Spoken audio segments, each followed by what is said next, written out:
আসসালামু আলাইকুম রহমতুল্লাহ। প্রিয় দর্শক, যে যেখান থেকে পাঠের নিউজটা দেখছেন সবাইকে আন্তরিক শুভেচ্ছা ভালোবাসা রইল। প্রিয় দর্শক, আজকে 9 মার্চ 2026 রোজ সোমবার। আমরা নাজিপুর বাজার আসছি, কিন্তু পাট নাই। তারপরেও আমরা চেষ্টা করব আজকে বিভিন্ন জায়গার বিভিন্ন কমেন্ট নিয়ে আমরা আলোচনা করব। তো অধিকাংশ মানুষের একটা কমেন্ট বলি যে ইন্ডিয়াতে দাম আছে ভালো, 14,000 কুইন্টাল, 14,500 টাকা, অর্থাৎ 15,000 টাকা কুইন্টাল। কিন্তু আমাদের বাংলাদেশে কেন পাটের বাজারটা এত আপ ডাউন করতেছে, এটা হচ্ছে একটা ভাবার চিন্তাধারণা।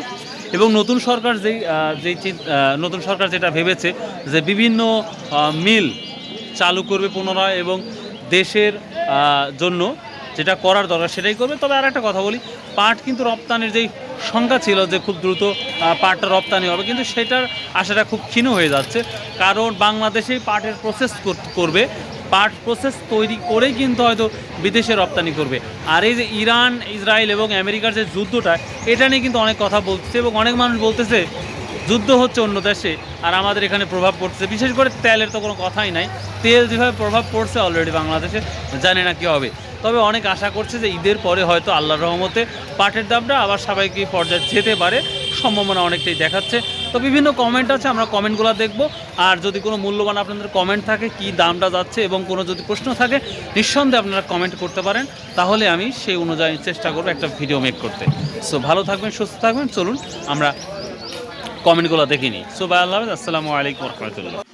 এখানে একটি ভাই কমেন্ট করছে যে খায়রুল ভাই, আজ থেকে 10 বছর আগে থেকে শুনি যে মেল চালু হবে, মেল, কিন্তু একটি মিলও চালু হয় নাই, এখন পর্যন্ত বাস্তবায়ন করে না। আসলে এটাই তো একটা বাস্তব কথা। 10 থেকে 15 বছর আগেই শুনতেছি যে মিলগুলো চালু হবে, আসলে মিলগুলো এখন পর্যন্ত চালু হচ্ছে না। আসলে এটাই একটা ব্যাপার। আর বাস্তবতা হচ্ছে বাস্তবায়ন করা সবচাইতে কঠিন। তবে আশা করা যাচ্ছে নতুন সরকারের পরিকল্পনা যদি ইনশাআল্লাহ যেভাবে বলতেছে সেভাবে যদি হয়, তাহলে হয়তো ভালো কিছু হতে পারে। দেখা যাক ইনশাআল্লাহ। এখানে একটি বড় ভাই কমেন্ট করেছে আমার, আসসালামু আলাইকুম অলরাউন্ডার ভাই, দেখা যাক, আল্লাহ ভরসা। কৃষক এবং মিল মালিকদের কি ঘটে, মিল মালিক এবং কৃষকদের যে কী ঘটে সেটাই এখন দেখার বিষয়। তবে বাহিরে পাট যাওয়ার কোনো সম্ভাবনা আমি এখন দেখতেছি না। কারণটা হচ্ছে যে পাট প্রসেস করেই পাঠাবে, যেমন ইন্ডিয়া, নেপাল, ওনারা কিন্তু পাট প্রসেস করেই কিন্তু দেশের বাইরে পাঠায়। তো সেই লক্ষ্যেই সরকার কাজ করতেছে হয়তো, এখন বাকিটা ইতিহাস। এখানে একটি কমেন্ট দেখতেছি, খুব সুন্দরভাবে কমেন্ট করেছে এক বড় ভাই। তো চলুন যাওয়া যাক, একটু পড়ি। এতে মিল মালিকদের প্রতিযোগিতা কমে গেল এবং কৃষক ক্ষতিগ্রস্ত হলো। কারণ বাংলাদেশে মিল মালিকদের মন মানসিকতা বাইরের দেশের মিল মালিকদের মতো না। বাংলাদেশের মিল মালিকরা এখন তাদের মন মতো পাট ক্রয় করবে। এতে কৃষক ক্ষতিগ্রস্ত হবে এবং পাট উৎপাদন কমে যাবে। এখানে বড় সিন্ডিকেট হাত পড়েছে এবং সুপরিকল্পিতভাবে পাট শিল্পকে ধ্বংস করা হচ্ছে। উদাহরণস্বরূপ বলতে পারি, যুদ্ধের জন্য বিশ্বের কোনো দেশে পাটের দাম কমে নাই, শুধু বাংলাদেশে কমে গেছে। মনে হচ্ছে বাংলাদেশেই যুদ্ধ লেগেছে। তাছাড়া ভারত, পাকিস্তান এবং নেপাল পাটের দাম প্রায় 7,500 টাকা থেকে 8,000 টাকা মন, আর বাংলাদেশে 49 অর্থাৎ 4,900 টাকা থেকে 5,200 টাকা মন। এখানে বুঝেন কি পরিমাণ সিন্ডিকেট করতেছে। আমাদের সরকারের উচিত আন্তর্জাতিক বাজারের সাথে মিল রেখে দাম ঠিক করে দেওয়া, না হলে কৃষক ক্ষতিগ্রস্ত হবে এবং উৎপাদন কমে যাবে।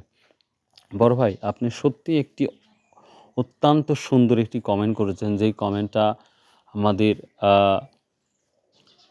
একটা বোঝা বা জানার একটা গুরুত্বপূর্ণ একটি কমেন্ট। সত্যি সরকার যদি এদিকে একটু লক্ষ্য করে, আন্তর্জাতিক বাজারে মিল করে যদি আমাদের এই পাট শিল্পটাকে ডেভেলপ করে, তাহলে সরকারও আমাদের জন্য অনেকটাই ভালো হবে এবং সেই ক্ষেত্রে কৃষক, ব্যবসায়িক এবং সবার জন্য এটা পারফেক্টলি একটা কাজ হবে। তো ইনশাল্লাহ দেখা যাক এখন পরবর্তী সময় কি হয়। তবে একটাই কথা বলি যে দেশের বাইরে কোনো যুদ্ধ লাগে নাই, যুদ্ধ লাগছে বাংলাদেশে। আসলে বাংলাদেশের আমরা যখন পণ্যগুলা যখন বিক্রি করতে যাই তখন কিন্তু দামটা থাকে না, কিন্তু যখন আমরা কিনতে যাই তখন কিন্তু দামটা থাকে। তো এটাই দেখা যাচ্ছে এখন। সব কথার এক কথা, আল্লাহ ভালো জানে। দেখা যাক কোথায় আমরা যা পৌঁছাই, সেটাই দেখার বিষয়। এখানে একটি ভাই কমেন্ট করেছে, অত্যন্ত গুরুত্বপূর্ণ কমেন্ট করেছে। হরমুজ প্রণালী খুলে দেওয়ার জন্য চীন ইরানের সাথে আলোচনা করছে। যুদ্ধ পরিস্থিতি নিয়েও চীন সহ অনেক দেশ আলোচনা করতেছে। ইরান যুক্তরাষ্ট্রের সাথে। তবে যুদ্ধের কারণে বিশ্বের ব্যবসা বাণিজ্য ও অন্যান্য কার্যক্রম চালু রাখার জন্য বিশ্ব নেতারা সব ধরনের ব্যবস্থা গ্রহণ করেছেন। কিন্তু বাংলাদেশি মিল মালিক পাট ব্যবসায়ীদের কাছে যুদ্ধ দাম কমার একটি অজুহাত দেখান। যে পরিমাণ পাট মানুষের হাতে আছে তাতে কোনোভাবে বছরে বাংলাদেশ সব পাট কলগুলোর চাহিদা পূরণ করতে পারবে না।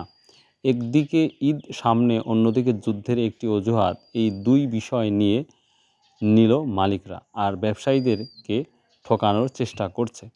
ভারত, পাকিস্তান, নেপাল পাটের মন 7,500 থেকে 8,000 টাকা পর্যন্ত। কিন্তু বাংলাদেশ শিল্পপতিরা কি সরকারের লোক? দেশের বিএনপি সরকারের গরিব কৃষক ও ব্যবসায়ীদের ভোট দেয় নাই। সবাই তো ভোট দিয়েছে, না হলে গঠিত হলো কিভাবে? সরকারের গঠন করার পরেই যদি শুধু শিল্পপতির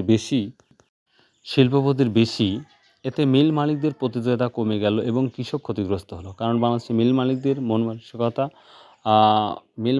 মানসিকতা বাহিরের দেশে মিল মালিকদের এটা আরেকটা কমেন্ট, বেশি ইনকাম করার পথ করছে। এদিকে সরকারের দ্রুত হস্তক্ষেপ করা উচিত। মিল মালিকরা ইচ্ছামতো পাটের দাম নির্ধারণ করতেছে। তাদের আচরণ এমন যেন দেশে পাটের অভাব নাই, সব জায়গায় ভরপুর পাট। ঈদের আগেই 1 থেকে 2 দিনের মধ্যে পাটের বাজার আবার বাড়বে। পাটের বাজার না বাড়লে পাট বিক্রি কৃষকদের বন্ধ করে দেওয়া উচিত। তবে ঈদের পরে পাট 7,000-এর কাছাকাছি টাকায় করতে হবে, সরকার যদি নিরপেক্ষ থাকে। প্রিয় দর্শক, একটি বড় ভাই খুব সুন্দর সুন্দর কমেন্ট করেছে এবং অনেক লিখেছে। তো অনেক যুক্তিসঙ্গত কথা উনি এই আমার ভিডিওর মধ্যে কমেন্ট করেছে, যা অভাবনীয়। তবে সত্যি কথাই বলতে যে এভাবে যদি সরকার আসা মাত্রই যদি এইভাবে সিন্ডিকেট চলে, তাহলে কৃষক থেকে শুরু করে সাধারণ জনগণ এবং সকল মানুষই ক্ষতিগ্রস্তের মধ্যে পড়ে যাবে। তাই আমরা চাই দ্রুত সরকার পদক্ষেপ নেবে এবং এই দেশটাকে উন্নতি করার জন্য যে কোনো মূল্যে যেন পাটটাকে যেন আরও সুন্দর কীভাবে বৈদেশিক মুদ্রা আনা যায় সেটার একটা সিদ্ধান্ত, এবং পাট যদি দেশের বাইরে রপ্তানি করা যায় সে প্রসেস করা হোক আর কাঁচা পাট হোক। তবে কাঁচা পাট হলে আরও দ্রুত পাটগুলা দেশের বাইরে যেত, আমার যেটা মনে হয়।